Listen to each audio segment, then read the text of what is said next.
Hi, welcome everybody to our Youth Core webinar on digital for youth power, how to use digital to recruit and move people to action. My name is Eric Braxton. I'm the director of the Funders Collaborative on Youth Organizing. Thanks so much for joining us today. I think we'll go ahead and begin the webinar because we have a lot to go over. Again, for those of you who've just arrived, we encourage you to use the chat feature to introduce yourself. And you can, if you can just tell us your name, your preferred gender pronoun, your organization and where you're from, and why you joined the webinar today. We'd love to just get a sense of who's on and what you're hoping to learn. So tell us a little bit about yourself. So just a little bit of background on this series. So Youth Core is a project of FCYO, the Funders Collaborative on Youth Organizing, and it is designed to create regular learning opportunities across the youth organizing field. And this webinar series is part of Youth Core. And we'll also be hosting our next National Youth Core convening in the fall of 2017. And this summer, we're excited to launch our first opportunity and learning fund that we'll be sending more information about in the next month or so. Quick technology notes. The participants will be muted. So again, please use the chat feature to interact with us and ask questions. So a little bit about this webinar. So this webinar is focused on how youth organizing groups can use digital tools for organizing. Every year, FCYO runs a capacity building project for a small set of youth organizing groups in order both to support them and to learn some lessons that can be shared with the field as a whole. So this last year, our capacity building program focused on how youth organizing groups can use digital tools to build power. And so the project was led by Power Labs, a consulting firm specializing in helping organizations build powerful movements by integrating community organizing and digital strategy. The goal was to help organizing groups integrate digital organizing into their face-to-face work, right? We know that most youth organizing groups are not going to become digital-first organizations. Face-to-face organizing is going to be a crucial part of what they do. But we think that online tools like the internet and texting can be key in helping youth organizing groups figure out how to reach a wider audience. And especially we've looked at this in the context of what if your city is the next city that has a major crisis or a movement moment, and you need to be in a position to be able to move thousands and thousands of people. We think that some of these digital tools can be essential to being able to respond to those kinds of movement moments. But really the big question for us was, how can digital organizing tools work together with face-to-face organizing as part of a strategy to reach more folks and build significant power? So with that, I'm now going to turn it over to Randall Smith of Power Labs. And Randall is a longtime organizer who spent the last few years really helping organizing groups figure out how to use digital tools to build power. So I'm going to turn it over to Randall to lead the rest of the webinar. Hey everybody, thanks so much for joining us. So like Eric said, I run the consulting firm called Power Labs, and we work, I'm gonna skip up. I'm gonna come back to like what we do. But first, I'm gonna talk about the agenda. What we're gonna talk about today. We're most of the way through the introduction, and then I'm gonna talk about the three elements that we've seen that youth organizing groups that they have in common. That the three elements that they have in common, the groups that are using digital most effectively. And part of that, I'll share an example from Rhode Island, and then you'll see how Generation Justice and Drum have put those elements into practice in the context of a campaign. And then after the webinar, we'll email everyone the slides, link to this recording, and also some additional recordings that we did for FCYO for this project, and a list of tools and resources that we recommend. And I have a tendency to speak too fast. I don't have a good radio voice like Roberta and George. So if I speak too fast, go ahead and just chat me in the chat box. And if you have questions, you can drop them in the chat box too, and I'll try to acknowledge them and either answer them then or make sure that I follow back with you and get you the answer to your question. So before we get started, I want us to be clear, like I'm not a techno-utopian. I'm not saying, and no one on the call is saying, that digital replaces face-to-face organizing. And it's a great method to reach many more people, move them into action than you can through offline methods. And it's also oftentimes the best method to capture momentum and people during trigger moments, either externally generated moments, like after someone is assaulted by a school resource officer, or moments that trigger moment you generate yourself through your own actions. And oftentimes, like through online petitions and pledges, is the best method to capture the contact information of people, and then drive them or direct them towards a strategic objective. And this is a quote here from the Dream Defender social media blackout. I think y'all are good readers. I'm not going to read it.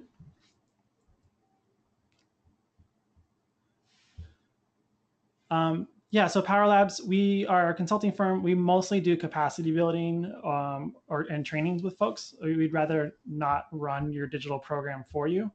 Having a little slide problem here. Rather than run a digital program for you, we do these kind of projects with groups. And that's me. If you want to we send a newsletter out every 2 weeks with tips and tricks for digital. If you text the word Power Labs into 64600, you'll opt into our email list, and we'll send you tips every 2 weeks or so. Again, it's Power Labs to 64600. So I'll share a quick example of how this can all work together. So Providence Student Union, their youth organizing group based in Providence. And the students there are overwhelmingly people of color. 91% of them are people of color, but their history curriculum doesn't tell their stories. So PSU is calling for the school district to offer a 4-credit ethnic studies class in every Providence high school. And this is the email they sent their list of about 1,500 people, announcing their campaign and asking people to sign their petition. So they launched a petition on change.org instead of their own website because the opportunity to recruit many more people than they could with their own through their own reach. And they used a petition so they could show their popular support for their demand to recruit new people into the organization, get earned media attention, and put pressure on decision makers. And within a few weeks, over 600 people had signed their petition, and over 250 of those people joined their email list. And so they did a press conference to announce their campaign and use their petition as a press hook, as a media hook, to get media to cover.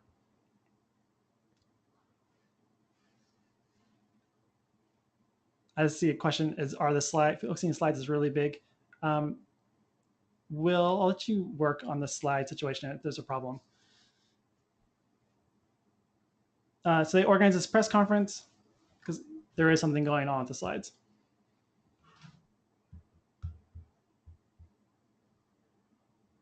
I think that's better. They were, okay. They were really, really big. So Thanks, I think Will. Switch them back. If folks are seeing that, give me an affirmation on the chat.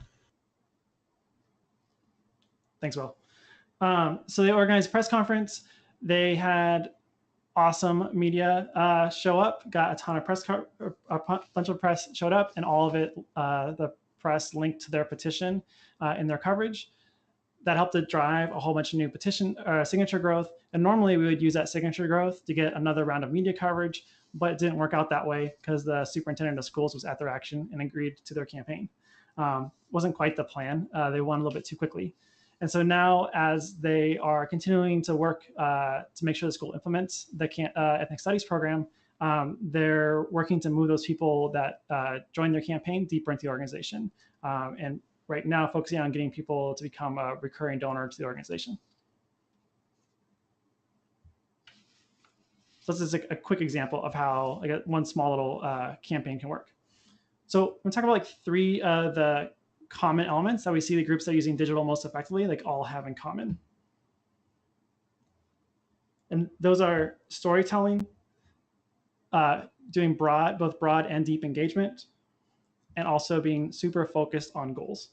And so let's dive into those a little bit more. So stories hold incredible power because they shape how we understand reality and our place within it. They have the power to influence how we think, what we believe to be true and possible, and how we act. And one of the most important things we can do is to tell stories of resistance, action, and hope to inspire more people to take action to create the world we want to see. And stories, not facts, are often the most effective way to persuade people and move them to action. Martin Luther King Jr., he told a story of climbing a mountain and looking out across the promised land. And the story he told was powerful, and his story was powerful, and the story of his work is powerful. But those aren't the kind of stories we should be telling. Because if we only tell a story of people that are in history books or on TV or are famous because they have a really big Twitter following, if we only tell the stories of celebrity activists, it encourages people to be spectators, not active participants, and bringing about a better world. So we need to do, with our digital work, we need to lift up the stories of our leaders and our members. So this is a great example from Californians for Justice, it's Henry Gomez, a youth leader, telling their story in an email about why they're involved in the organization and asking people to donate to CFJ. And here's Inner City Struggle, telling the non-glamorous but essential work of door knocking.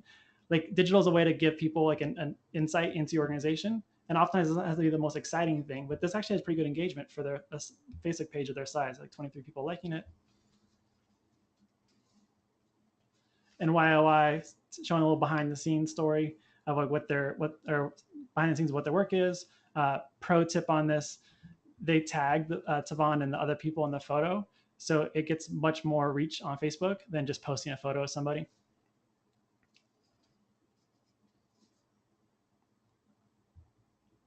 And here's the Ohio Student Association sharing a shot from Action to Honor the Life of Tamir Rice on Instagram. And Vela's been experimenting. You'll see Generation Justice doing this also later, using Facebook optimized video. The Facebook feed is being dominated by video. Someone from Facebook just said last week that the feed will be all video in 5 years. And they're like, we're moving to a post-text society, and doing Facebook optimized video can get really good reach right now. And by doing that is like you're uploading the video natively to Facebook and adding text over it.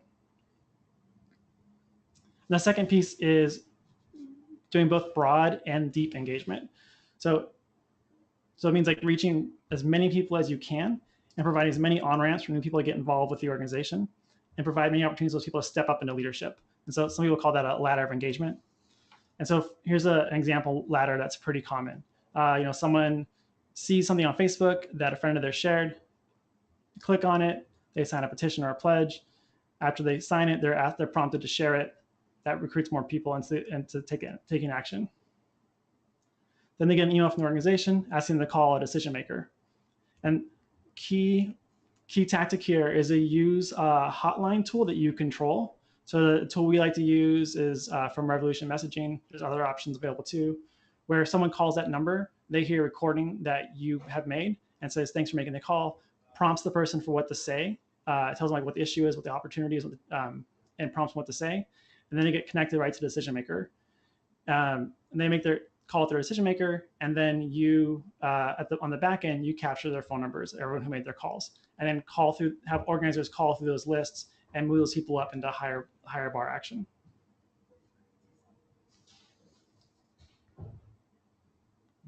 Here's an example from Forward Together in California, working to build a big base of people by, I see your question, I'll come back to it.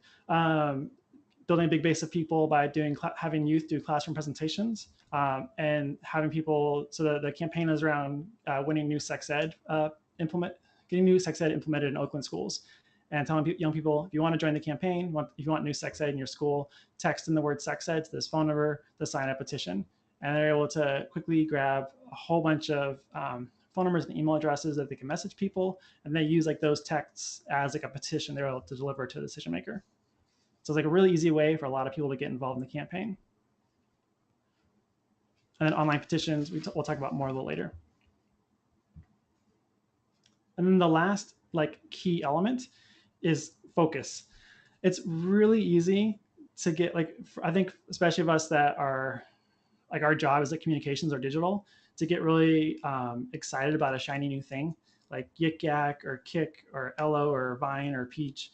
And we think that we need to get on right now, and without thinking through if we should be using that platform or how it can accomplish our goals.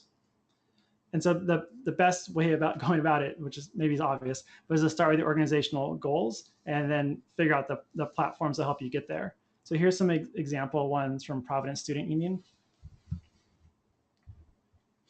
I like these goals. I'm lifting them up because they have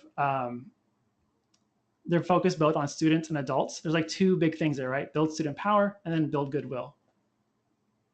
Sure, go ahead. And so if you look at this, when you think about like, so under their build goodwill, students, even not engaged regularly, students in that Providence Student Union is a place that is fun, provides leadership opportunities and a route to make meaningful change. So that, to me, that makes it pretty clear, like in my mind, like what kind of content I should be posting on social media and what platforms. So I'm trying to reach young people, see like PSU is gonna be fun, provides leadership opportunities. I'm gonna show like, young people like having fun, young people like speaking in public, and the way to reach the biggest reach young people is through Facebook. Then there's way more people on Facebook than there are on Twitter, and so that would like be like indication, that would like help to like guide which platform you're going to choose. And so for most youth organizing groups that we work with, like most of them are on like way too many platforms, and they aren't able to manage all of them because they're on so many things. They can't do any of them well, and so usually folks want to like narrow it down, and a good mix might be email to reach your allies and parents, school admins and teachers, and donors and funders. And it depends. Like I think there's like mixed results of folks using email to reach young people. Some people are using it like super effectively, and other people are finding that their young folks just aren't on email. And it really depends on the school district that they're in, and if teachers are requiring people to turn in their assignments via email. Text messaging is really good for reaching your base, the people who are already with you, and moving them into action, sending meeting reminders, polling them on issues. And then Facebook for both reaching your folks and your friends, your parents, school admins, teachers. That's like the widest base of people you can reach with Facebook. And then maybe Instagram for young people. And for most folks, like Twitter, there's not enough density of people where they're trying to work to make it a good use of their time. Maybe Twitter's a good thing for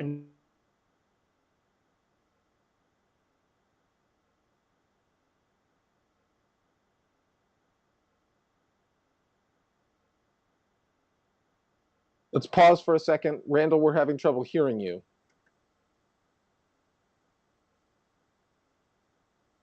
Sorry, folks, for the technical difficulty. We're going to fix that.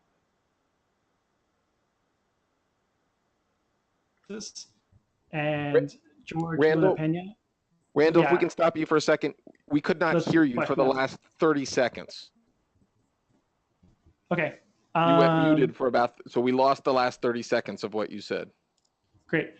So let's do a question and answer right now. So I have like, if you have any questions, just drop them into the chat, and we're going to hand it over to Generation Justice team.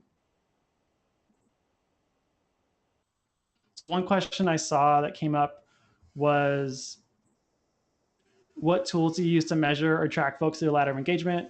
What Nation Builder does. So so Nation Builder can be done with that.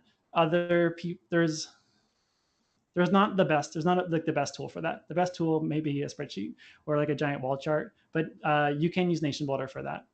Only if you're going to use it for basically everything else, like your website, front-end website, your email platform.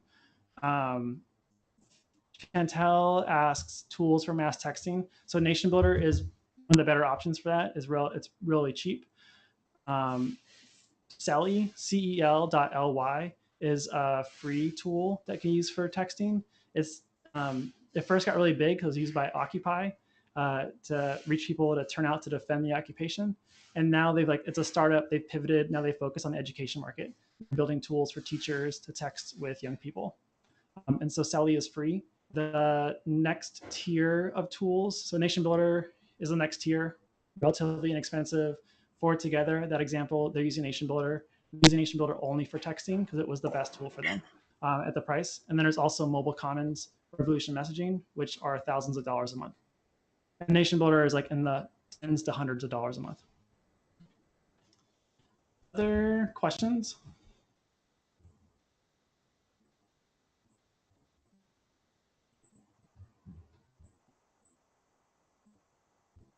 If you have questions, drop them in the box. Okay, so I'm gonna hand it over to. I want to move it right to them because so Generation Justice folks, I'm like super excited about the work they did this past winter.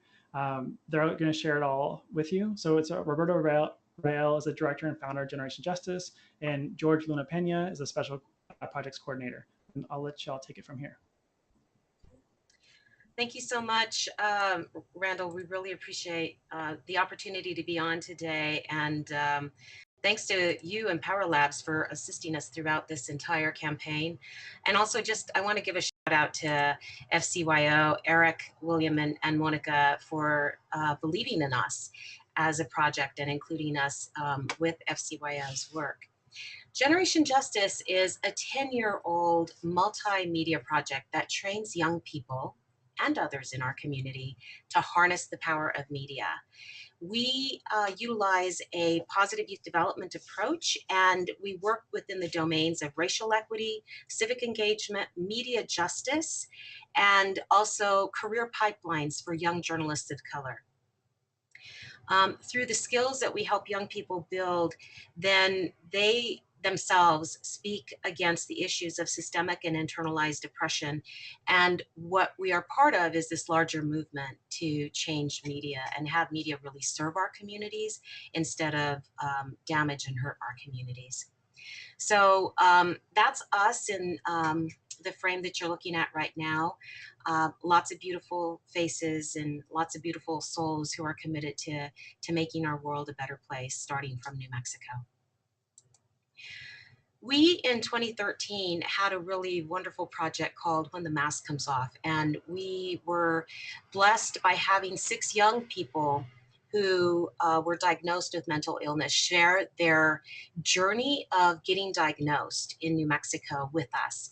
And this was a video that helped to destigmatize mental illness for young people.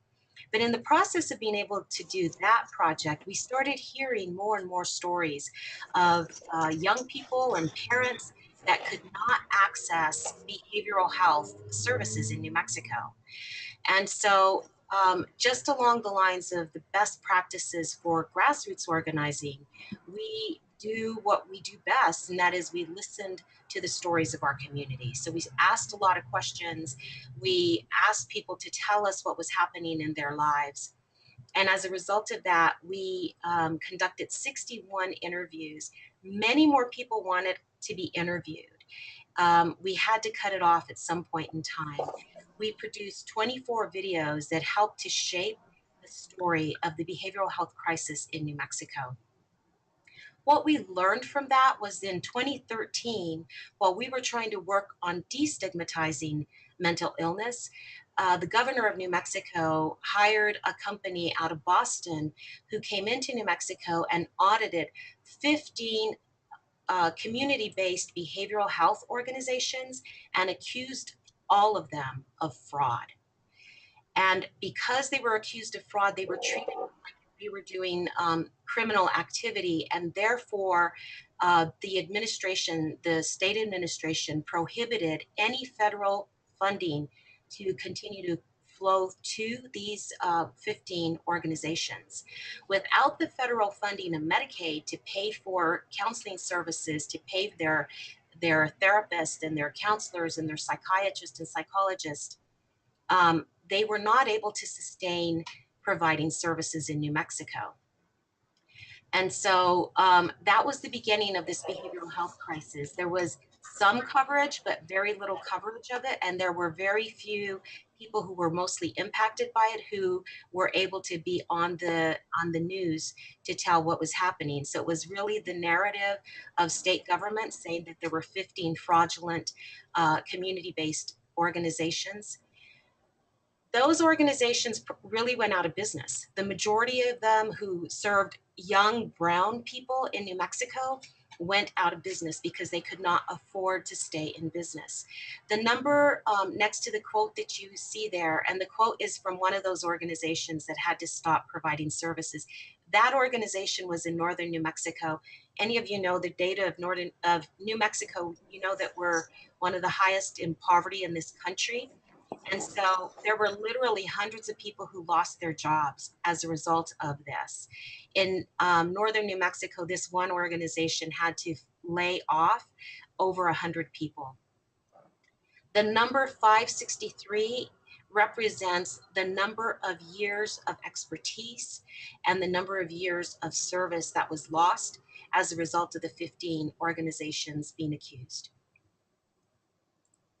So that's the background of what started in New Mexico.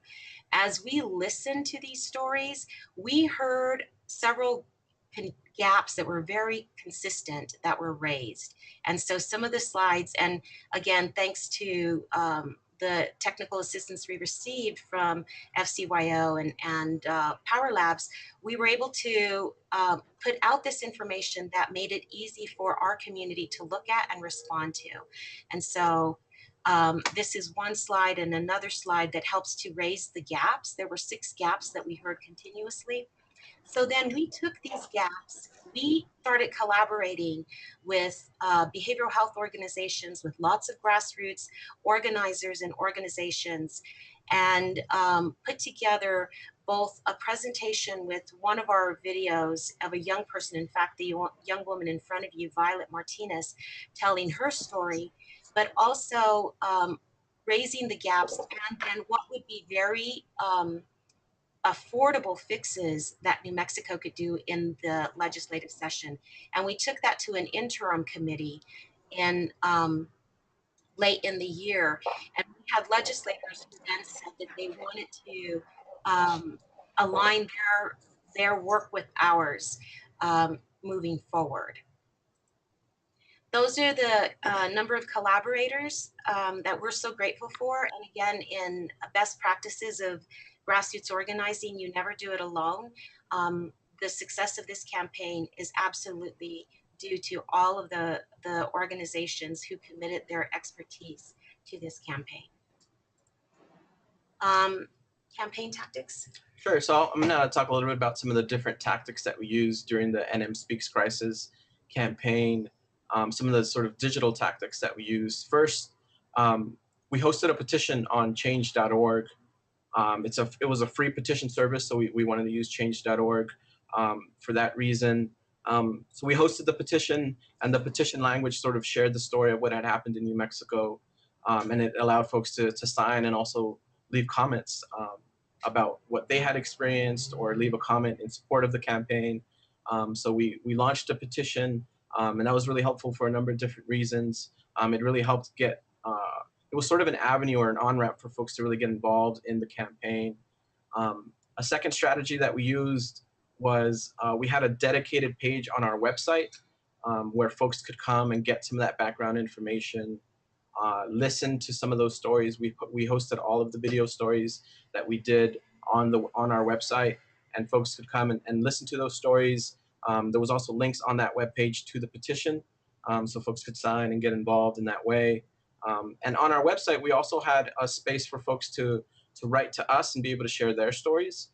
So there was a form on there where they could fill it out, share their story, and there were folks from all over the state that really got involved in that sort of way. Part of the campaign also, we had an email strategy. So the campaign itself actually ran the 2 weeks before the legislative session started in New Mexico. So this was in early to mid-January. And every day for those 2 weeks, 2.5 weeks or so, we were releasing 2 video stories online, via Facebook, via Twitter, but also via email. We were emailing those stories to legislators, legislative committees, legislative staff, but also to our 25 partners and collaborators to really help us get the word out on the campaign, get the word out on those stories, and then help folks get the word out on the petition to get folks to sign that petition and get involved in that sort of way. The NM Speaks Crisis campaign was pretty heavy on Facebook and Twitter. Those were the two main social media avenues that we use. More so Facebook actually, but we also use Twitter. We uploaded videos, our video stories directly to Facebook. The way the algorithm works on Facebook is that if you upload the video directly to Facebook, it actually is better for you and it'll show up more often on people's timelines. And then we also optimized the videos for Facebook. So we had them captioned, we had text over the folks that were sharing their stories. Oftentimes on Facebook, folks are scrolling through the timeline and they might have their sound off. And so the text on the video was really helpful to still get the story out there. We also shared, or we also had Facebook ads. We promoted not all of the videos, but we promoted some key stories that we really wanted to get out there. Stories of folks sort of sharing their experience, but then also stories of folks sharing what they thought needed to improve in the system, how we could fill some of those gaps that Roberta talked about earlier. And promoting videos on Facebook was really, really helpful. It really got the message out there more. It ended up getting us more shares, more comments, more likes, and we didn't spend that much money on those Facebook ads. It was, I think we spent maybe $30 or $35 for the entire campaign, and it was a really fruitful sort of $30 that we spent. Again, with the email strategy, we were throughout the campaign also emailing our listserv every week with updates, with links to the petition so that folks could share that or sign it themselves, with different actions that they can take to get involved in the campaign. Again, just another sort of on-ramp for folks to get involved with the NM Speaks Crisis campaign. And then we also, part of what we do at Generation Justice is that we produce a weekly radio program in New Mexico. And so we were able to promote our campaign in that sort of way. We did 2 full radio hours dedicated to the NM Speaks Crisis campaign and behavioral health in New Mexico. And then our young people actually also got involved by writing blogs that we then posted on social media, posted on Facebook and Twitter to raise awareness and also to get their thoughts on what was happening in New Mexico. Then we tried to up the awareness raising and put pressure on the legislature. So we went into the session with the campaign that George described. So we put a lot of pressure on legislators and their staff for 2 weeks prior to the session, because we knew that once the session started, they wouldn't pay as much attention. We went in with the language that we wanted to see increases in behavioral health. However, 2 days into the legislative session, it was announced that the state of New Mexico was in the red and was even more broke than what any of us knew. And therefore, there were going to be cuts all across the board for every single program. There were about $10 million in behavioral health that were slated to be cut. So we changed our messaging to say no cuts to behavioral health. A lot of the other behavioral health groups really jumped on the bandwagon with us because, you know, we're already in crisis and we couldn't afford any more cuts to behavioral health. So we had a big press conference in the Roundhouse during the legislative session. And we took the over 400 comments that were on our petition that people wrote down. We printed them, as you see, in bright lime green paper, and we hung them all over the rotunda. We then also printed out the 2,300 petitions, and we gave them to key legislators. And you see the gentleman holding up the petitions over his head. And that happened during a press conference. One of the benefits of that press conference, and we worked very hard, and again, it wasn't only Generation Justice. We were aligned with many groups that were much more savvy about legislative process and how to get legislative response. We were able to get Republicans to come down to our press conference and also speak about the need for behavioral health. That was actually a major coup in this particular environment in New Mexico, with a Republican governor who doesn't like folks to step outside of that line. And then we had our young people.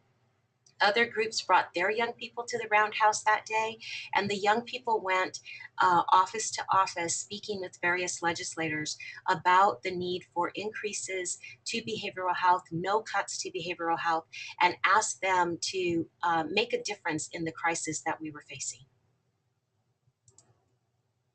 We also hosted a town hall in Albuquerque to allow folks to be able to come together and learn a little bit more about the crisis and then ask their own questions. And we really used, again, Facebook, Twitter, and our email to to move folks to come to the town hall. So we sent out messages letting folks know, where it was going to be, who to expect to be there. And we're really proud of this town hall in particular because it's the first and only time that legislators at the county level, at the state level, the Attorney General's office, and then also our congressional delegation were all together in the same room. We brought those folks together to talk about the crisis and again to answer folks' questions. And the town hall was attended by about 200 people. Many of those folks had been folks that signed the petition. Many of those folks had been folks that had been involved with the campaign at some level, sharing the video stories, or again, signing and sharing the petition.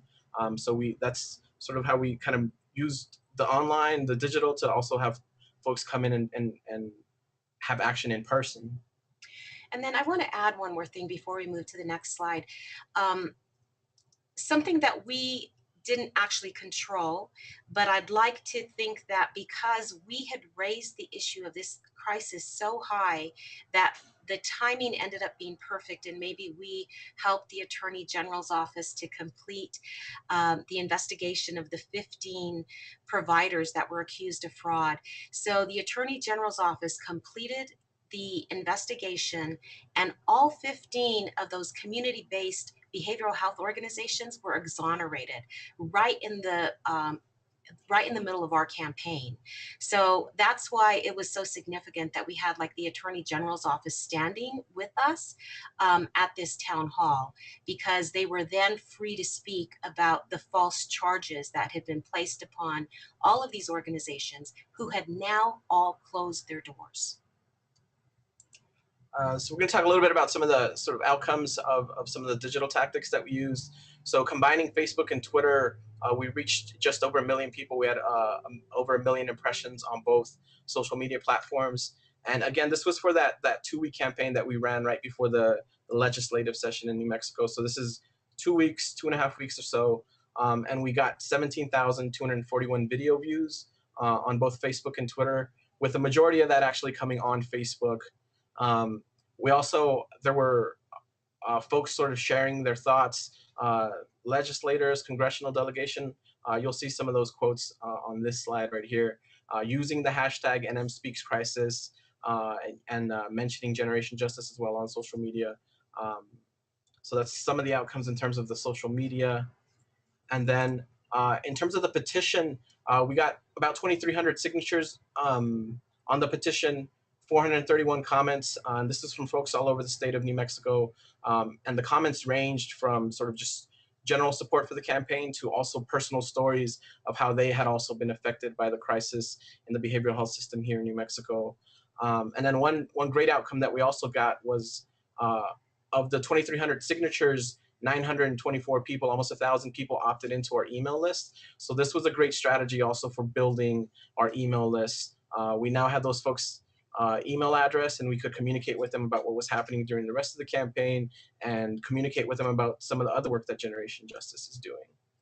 And I might want to add that the petition was really open maybe about a month. And so we're really proud of that number of petitions. And the way that we always talked about it was 2,300 families across New Mexico who signed the petition. And just real briefly too, I'd like to mention that we also translated the petition into Spanish. There's a large Spanish-speaking population in New Mexico, so we felt that was necessary.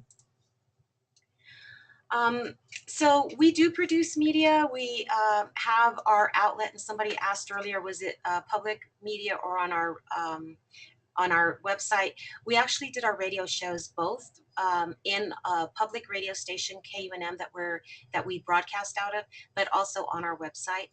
But we're really proud that the mainstream media finally picked up on the story, and not so much that Generation Justice was covered, but that this campaign was covered, and that mainstream media started utilizing some of the language that we were using, calling this a crisis, and also really asking about why would there going to be more cuts to behavioral health. We also did like a roundtable in our public television station Christina Rodriguez, who is one of our fellows who held down the campaign from the beginning all the way through, was our spokesperson during that roundtable discussion. And then I just also want to say that, like, we got the attention of like more of a conservative Republican newspaper as well, or newsletter as well, about the work of this campaign. So we're still in crisis, and it has not been fixed. But we're really proud that we came together as a community, and that we were able to be kind of in the center of bringing the community together and bringing the community's voices and their stories together to help raise the issue and not allow it to be swept under the rug. There is talk of an investigation on the administration. There is talk of like having some recourse for those 15 organizations that shut down. And all of us are still calling for, irregardless of investigations, irregardless of any of those other larger things that might help repair, that right now, all across our community, all across our streets in New Mexico, we have people who need behavioral health services. And so we're still pushing for keeping that awareness up and raised.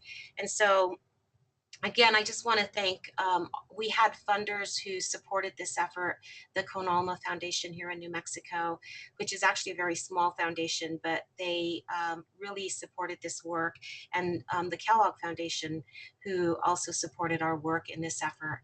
And then again, the FCYO and for all of the support that you all provided us to help us have the impact that we had with this very, very real and important issue in New Mexico. Thank you. And then this is just a list of the Generation Justice team that worked on the campaign. The digital sort of all kind of happened pretty quickly, but like Roberta mentioned earlier, the campaign really, we've been working on it for a few years. And so we just wanted to give a shout out to all the team members at Generation Justice that worked on the campaign for those 2 years. And then just a little bit of information about Generation Justice in terms of how you can reach us.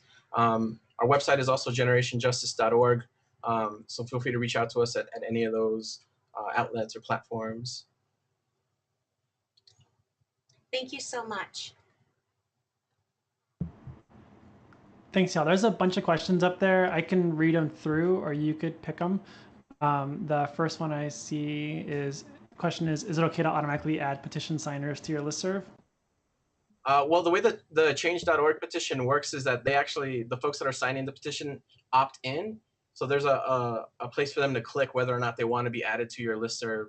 So we had 2,300 people sign the petition, and over 900 folks opted into the listserv. So we didn't just automatically add them. They actually made the decision to join the listserv.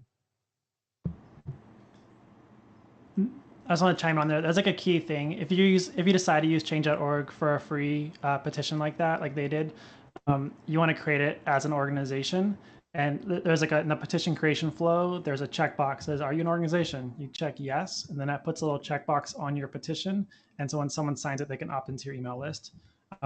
Move on. There's a bunch of other organizations that also allow you to get opt-ins from your petition. If you're working with a bigger partner, I strongly recommend that you talk about that ahead of time and make sure that there's a way for you to be building the power of your organization by building your email list through any petition you're doing with a larger partner. Jonathan asks, do y'all have experience with negative comments and or trolls, and how do you engage with it? We didn't get a ton of sort of negative comments or trolls. Roberta mentioned there was the sort of conservative newsletter that sent out an article covering the town hall event. We didn't necessarily respond to them, but we didn't get a lot of, I think a lot of folks could agree that the behavioral health system in New Mexico was in crisis and that something needed to be done. So we generally experienced just a lot of support for the campaign. We didn't get a lot of negative comments or trolls or anything like that. And part of the messaging that we used all along is that when you need behavioral health, when your loved one is needing mental health services or mental health medication and counseling, that's not a partisan issue. That happens to every single one of us as human beings. As long as we have a brain, there's that chance that we are going to need that kind of support. So that was some of the messaging. I think we tried to keep very open and collective, inclusive messaging. We were real careful about the messaging throughout the campaign.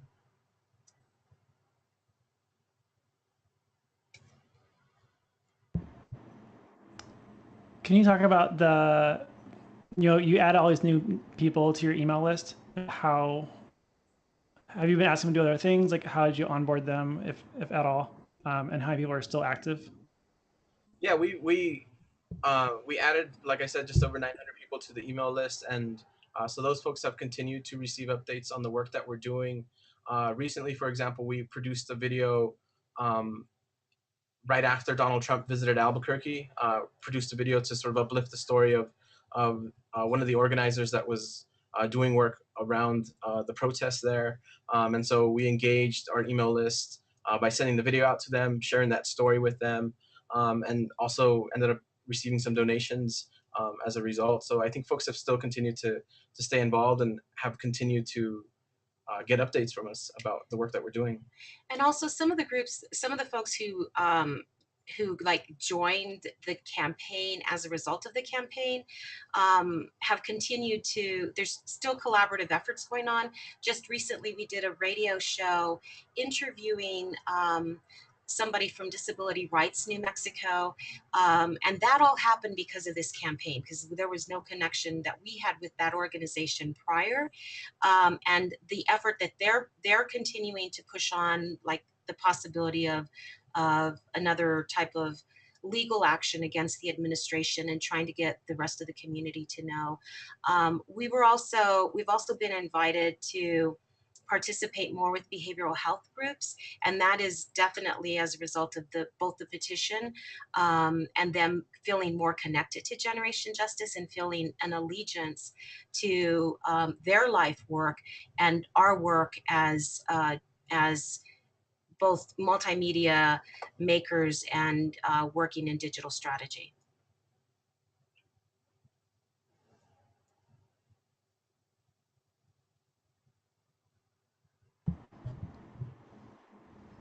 Thanks. Any last questions from folks?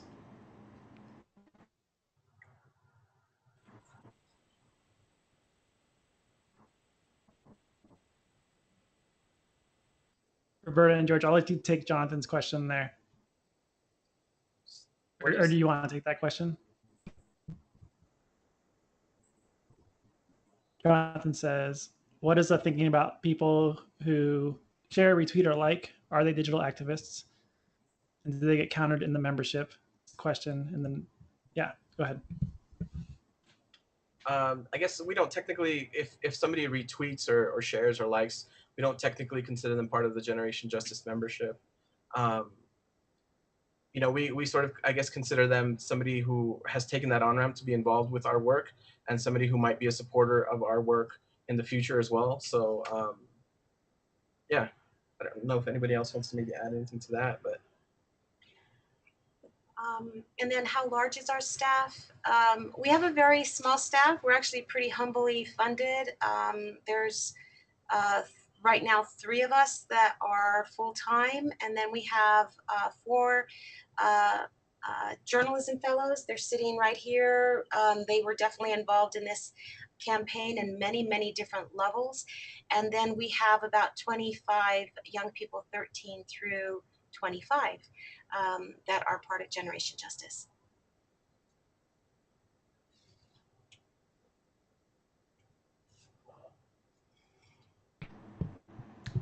So thanks so much, Roberta and George, for sharing your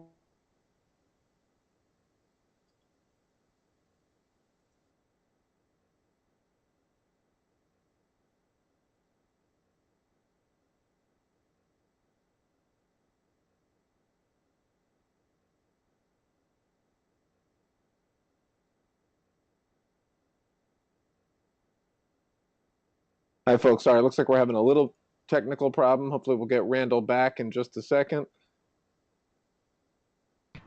Rishi, I'm getting your deck up right now. Randall, we lost you for a second. If you were saying something, we lost you for about 30 seconds.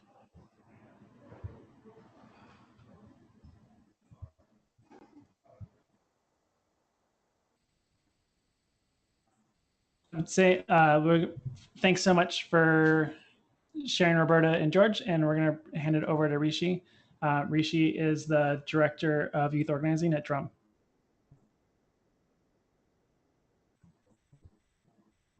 Hey everyone, can you hear me? Yeah, we got you.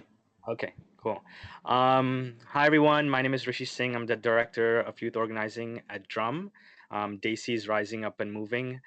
We're a community-based organization in New York City that organizes South Asian immigrant youth and adults around various issues related to racial and immigrant justice, educational justice, workers' rights, and global justice. So I'm going to talk a little bit about a campaign that we worked on over the past couple of months. It was called the hashtag Deported to Death campaign. But before I get into that, I want to give a little bit of background information about how this particular campaign came about. Um, so um, in the middle of last year, we started to get phone calls from detention facilities, particularly in Texas, El Paso, where particularly South Asian detainees were calling, talking about how they've been in detention for 6 months, 10 months, over a year. And, you know, they're being treated badly, and you know they're fearing that they'll be deported back to their home countries. Um, One of the things that folks were fleeing was they were political asylum seekers. So if they were to go back to their home countries, they would basically face retaliation or even death. Um, so during that time, at the middle of last year, we started to, have communication and support the folks in those detention facilities, um, in the El Paso detention facility, and help to organize a mass hunger strike during that time. Um, uh, it was dubbed the El Paso 54. Um, and during that time, it really caught fire, and a lot of other detention facilities across the country joined in. And it was called the Freedom Giving Hunger Strikes, and it was linked to around Thanksgiving time. Really to say that, you know, while folks are gathered around their table to eat Thanksgiving dinner, um, we are choosing not to eat and do a hunger strike because freedom is more important than food for them at that point.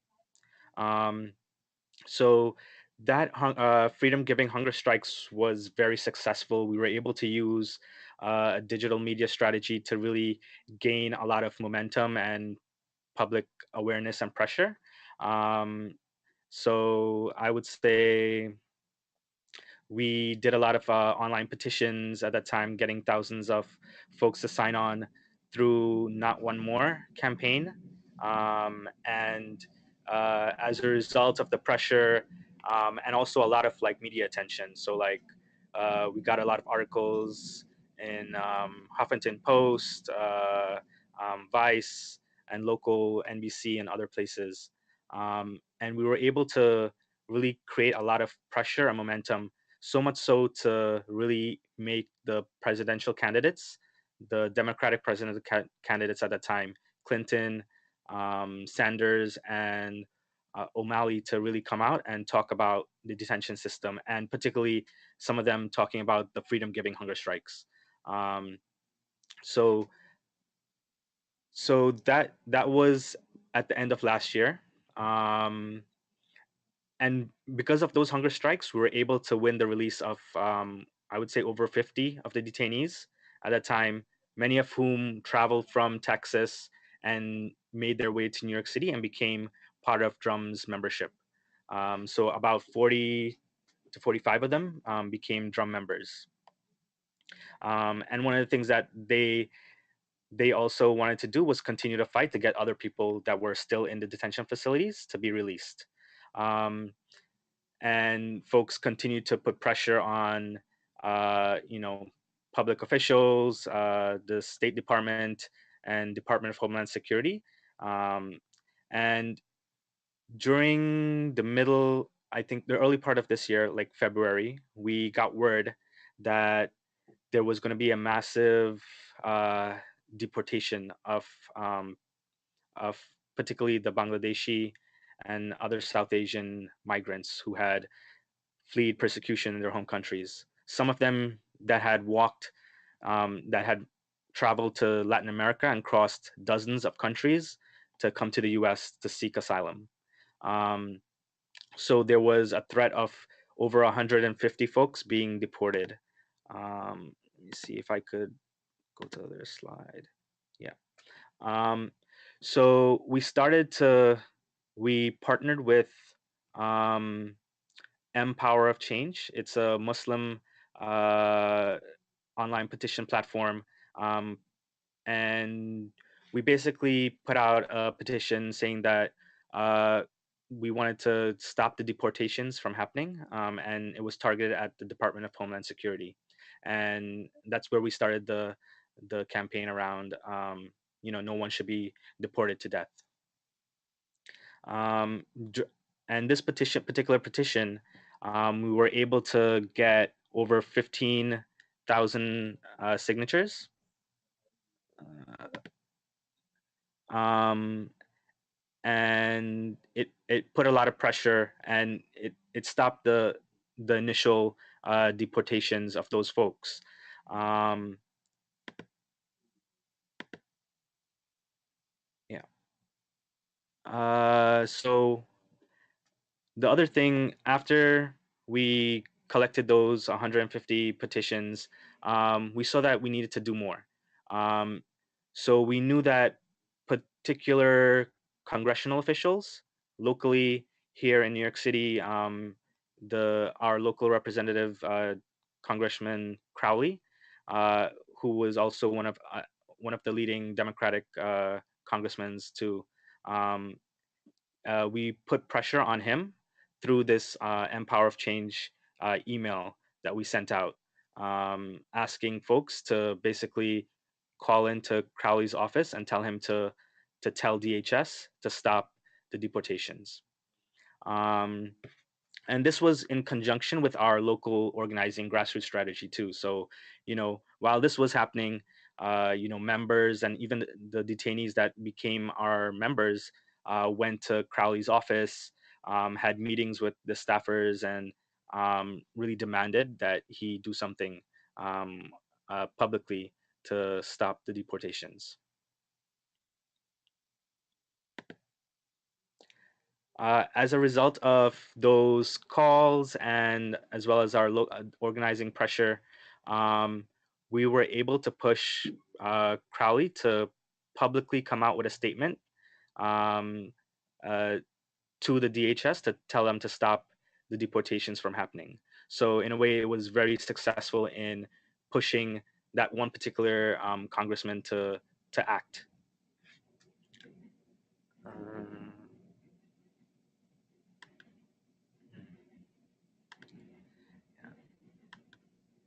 and this was a image of a local action that we did to put pressure on elected officials. This one was actually outside of Hillary Clinton's New York City campaign office, that highlighted what was going to happen to folks if they were deported back to their home countries.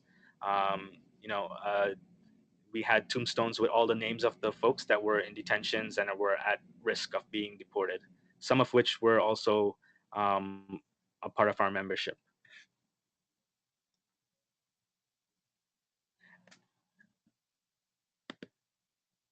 Um, Unfortunately, we weren't able to stop all of the deportations. So initially, they were going to deport 150 folks, but the Department of Homeland Security ended up deporting 85 of the South Asian folks that were in detention facilities. But because of the pressure and momentum that we built, we were able to really highlight and get a lot of media attention. And I think with that came a lot of protection for the folks that were being deported back. So when folks got back to their home countries, there was a lot of media that was already there um, to highlight the issue and protect them from like, you know, what any retaliation from any government. Basically, letting them know that there are people from in the U.S. and other places around the world that is looking at what's happening to those folks that were being deported. Um, yeah, let's see. And because of this pressure, we were able to also continue to um, work with local organizations to really highlight the issues of not local organizations as well as national organizations to really highlight the injustices of the deportation system. We recently were able to uh, get an article in the Guardian that highlighted like the journey of those some of those detainees when they were being deported. So it really showed like the brutality and the issues that folks were facing during that time, and really put like um, an onus on the Department of Homeland Security to really change how their policy, how what their actions on deportations and detentions.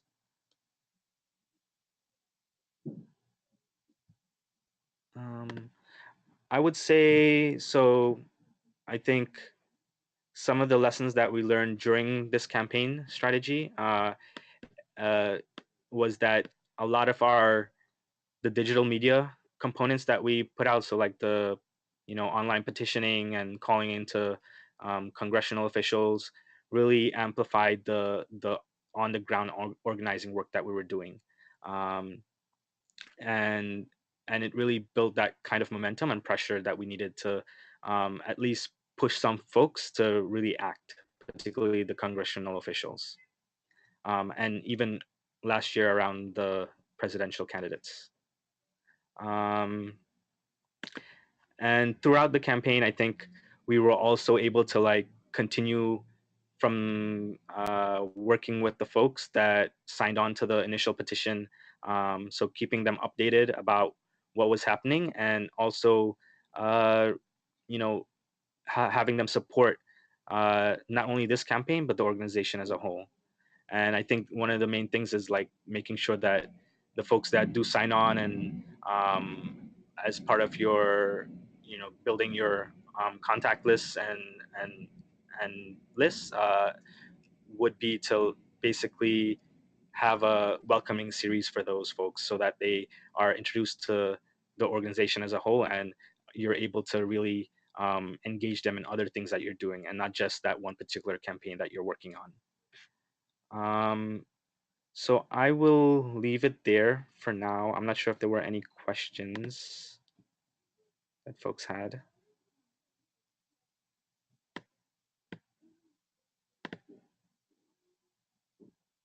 Hey, it's Randall. I didn't see any questions in the box, but I bet people have them. So go ahead and write your questions you have into the box.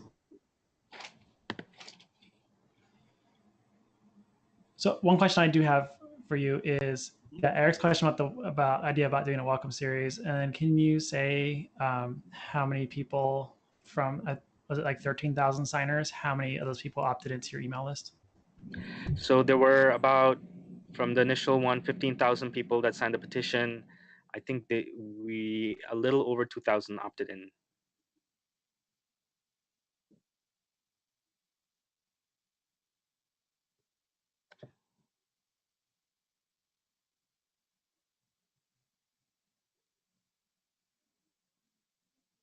Then would you like to take Eric's question about a welcome series, or would you like me to take that? Sure, if you could take that on. Yeah, sure. So yeah, oftentimes we get a lot of people come onto our email list and then they came in on one issue. And if we don't start bridging them really quickly to the rest of our work, they're going to just drop away. And I think oftentimes like we're in the middle of a campaign and things are going really big. And then if either we win or we lose, and then we just kind of like step away from everything for a while, that's terrible for the experience of these new people. And we need to like onboard them into the organization. And so depending on like what the context is, so, but oftentimes, if it's they're coming to a list, you want to send them like 2 to 3 or 4 messages at a pretty quick tempo. So, like they sign a petition on an issue within 2 days. Ask them to do something else on an issue. Could be to chip in money for micro-targeted online ads to recruit more people to sign the petition. It could be to share a piece of content on social media. It could be to join a private secret Facebook group to be part of the inner circle, the team that's pushing the campaign forward.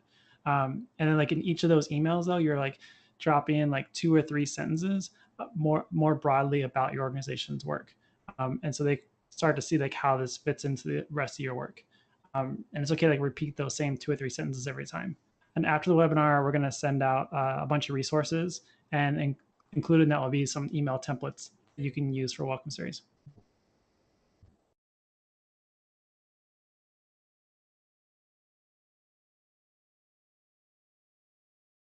I see another question about how many active campaigns Drum have. So we have 4 main program areas. We have our youth power program, and one of our main campaigns is around the Dignity in Schools campaign, and changing school climate, and shifting away from zero tolerance to more restorative practices in New York City public schools, but also at a national level as well. Then we have racial justice campaign around police accountability. It's called the Right to Know Act. We're working in coalitions with other groups locally. We also have local worker rights campaigns, as well as around immigration reform as well.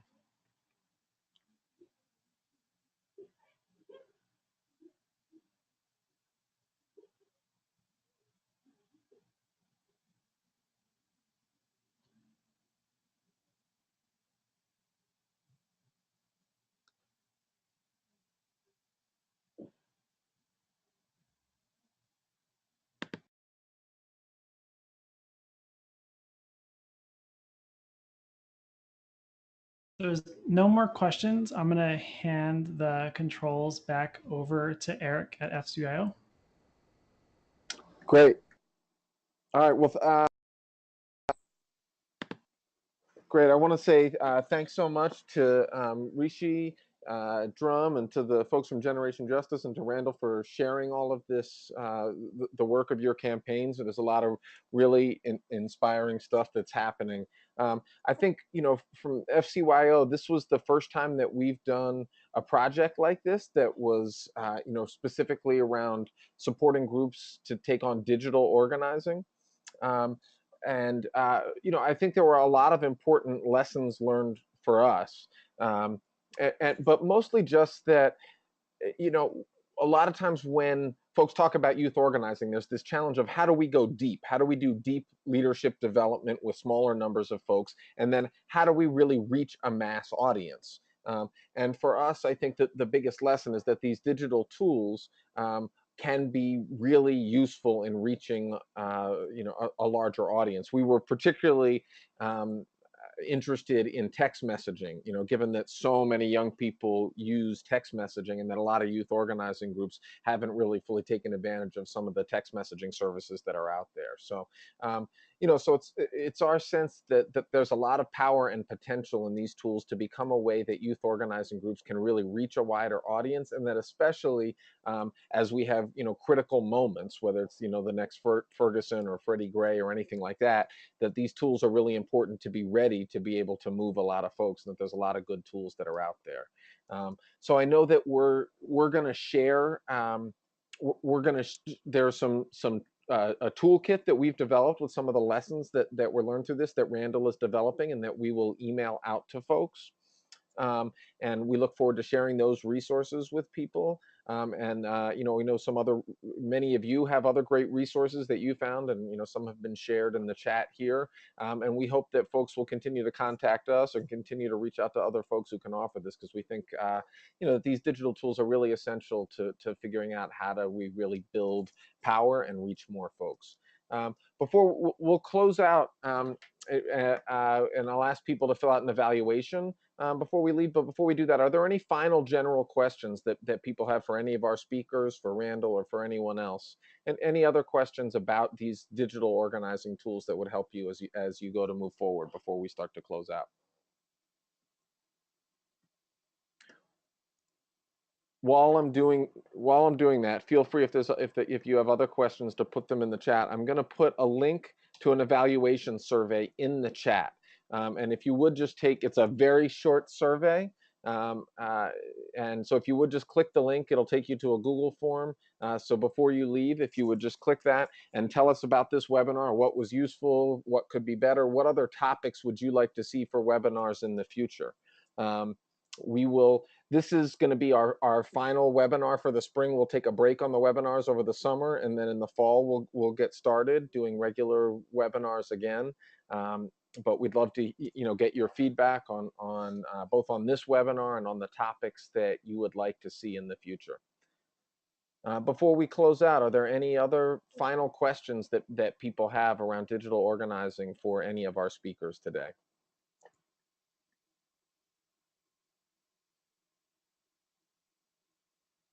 All right, hearing none now, again, I want to really thank all of the speakers today for everything that you shared. And I want to remind folks that we will email you a resource list that has some very specific tools and things that you can use around digital organizing. And we hope folks will take a look at that. We'll also post it on the FCYO site within the next couple of days.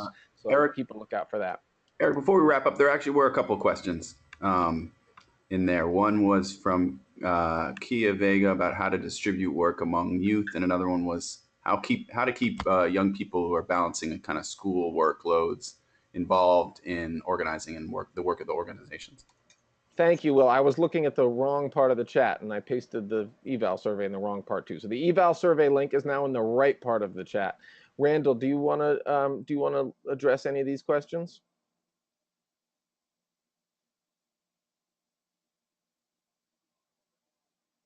I think that the Generation Justice and Drum folks would be better. That's the question. So the question about how to manage time in schoolwork and being involved in the organization, I'd like to hear what they have to say on that. This is George with Generation Justice. I mean, we work with like 20 to 25 youth who are in middle school, high school, and college. And the way that we really do that is that we sort of work with them around their schedules. So we don't necessarily think that Generation Justice is their first priority. If they have schoolwork that particular week and they can't come in to help us with a project, to help us with one of the campaigns, then that's perfectly fine with us. So we really just work around their schedules. We meet them where we need to meet them. If they need rides to come in to be able to work on some of the campaign work, some of the media work, then we will provide that as well. It's really sort of catering to what they need is the way that we work. Great. And Randall, do you want to speak to Jonathan's question here about digital strategies to intervene in conversations, jacking hashtags? Yeah, so I have a lot. We could do a whole webinar just on that, and especially how to use micro-targeted online ads to put pressure on targets. So just one quick example is, so like you can, if you're trying to target, so in New Mexico cops have, don't, I get the numbers wrong, but I think they've killed 40 people in the last few years. Mexico, Albuquerque police have a higher shooting rate than New York City or like most major cities. And there was going to be a police shooting contest in the city, and the families of people who were killed by the police were doing a wide range of actions to try to get the shooting contest canceled. And so Families New Mexico was trying to raise the social cost on the elected officials in order to get them to cancel the shooting contest. And one of the tactics they used was running micro-targeted Twitter ads targeting the followers of the mayor's comms director and the mayor's comm director and the mayor, and the call attention to the petition. And it turns out a ton of journalists follow the mayor's comms director, and New York Times reporter and a bunch of other reporters saw that, and they got a significant feature story in New York Times about the campaign.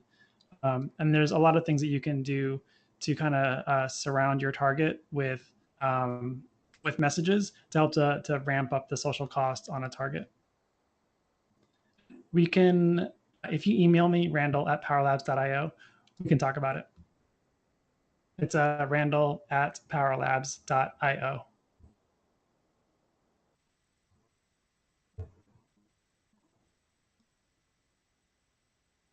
There was a question there, Randall, about how did you target their followers? So the way Twitter ads work is that you can target, you can serve ads to people based on who they follow. So say, for example, excuse me.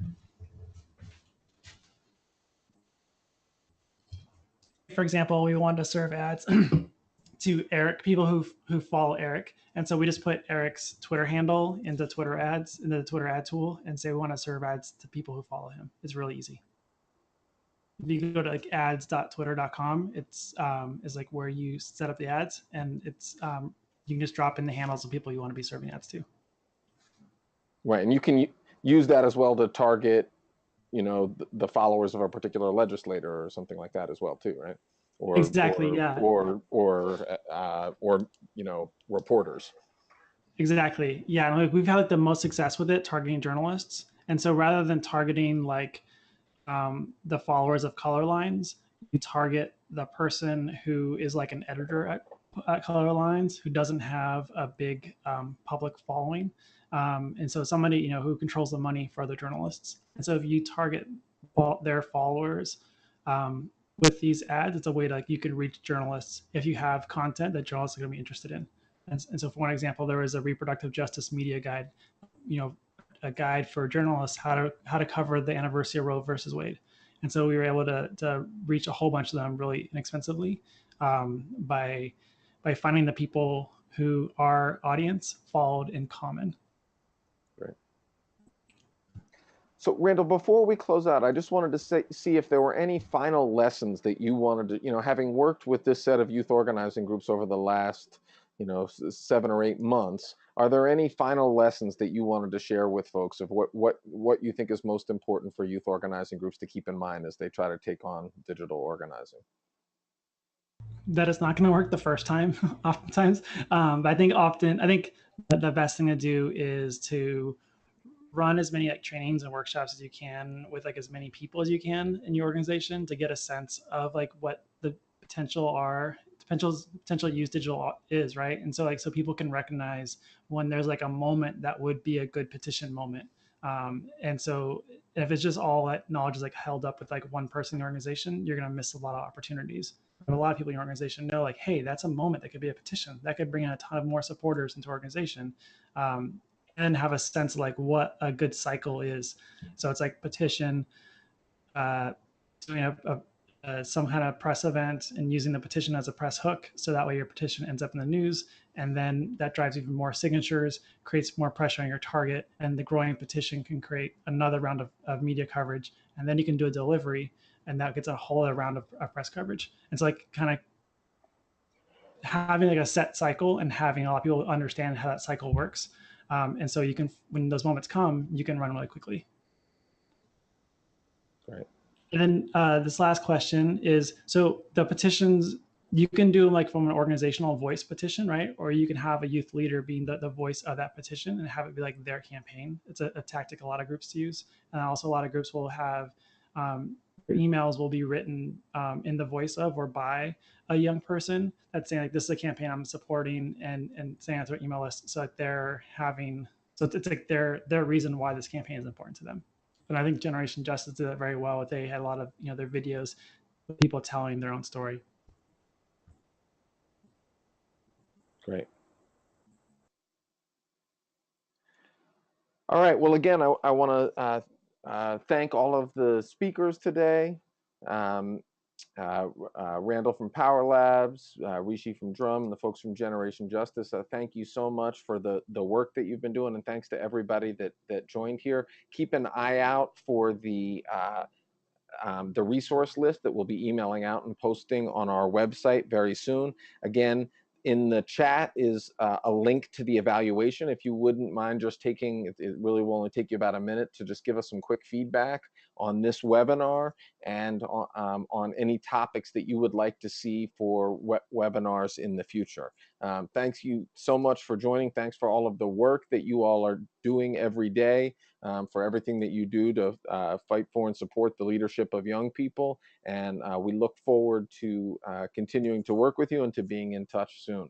And keep an eye out this summer. We will be announcing some things about some new FCYO programs, including our Learning Exchange Fund that will be launching later this summer. So again, we really look forward to continuing to be in touch with folks, and thanks for all of your work and leadership. Take care.